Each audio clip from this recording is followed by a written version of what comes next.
Brésil. En 1985, une clinique privée de radiothérapie située dans la ville brésilienne de Goiânia a quitté ses locaux.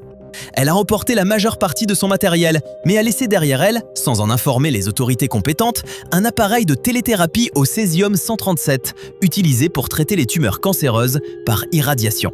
L'appareil est resté dans le bâtiment partiellement démoli pendant 2 ans. Le 13 septembre 1987, 2 hommes se sont introduits dans la clinique abandonnée à la recherche de métal à revendre et ont découvert la machine.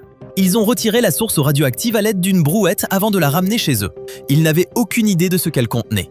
Ils l'ont ensuite vendue à une case voisine, où le propriétaire a remarqué qu'elle émettait une étrange lueur bleue dans l'obscurité. Le césium-137, lorsqu'il est dissous dans le sel chloré utilisé dans les équipements médicaux, peut produire une faible lueur de Tcherenkov, un phénomène qu'il trouvait fascinant.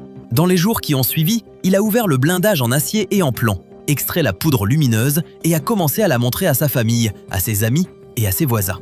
Sa nièce de 6 ans s'en est même appliquée sur le corps comme s'il s'agissait de paillettes de carnaval. Elle a mangé avec les mains contaminées et a reçu une dose estimée à 6 sieverts, soit la quantité de radiation qui tue environ la moitié des personnes exposées sans traitement. 1 mois plus tard, elle était morte et son cercueil a dû être doublé de plomb puis enfermé dans du béton. Au total, 4 personnes sont décédées. Sur les 112 000 personnes qui se sont présentées au centre de dépistage installé dans le stade olympique, 249 ont été reconnues contaminées, dont 129 de manière interne après avoir inhalé ou ingéré la poudre radioactive.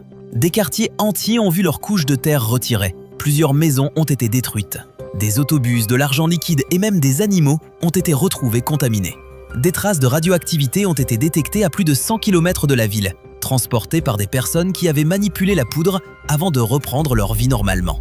Une étude menée en 2001 a révélé qu'une activité radioactive élevée du césium était toujours présente jusqu'à 40 cm sous la surface sur des sites pourtant considérés comme décontaminés, suggérant que le nettoyage initial avait été incomplet.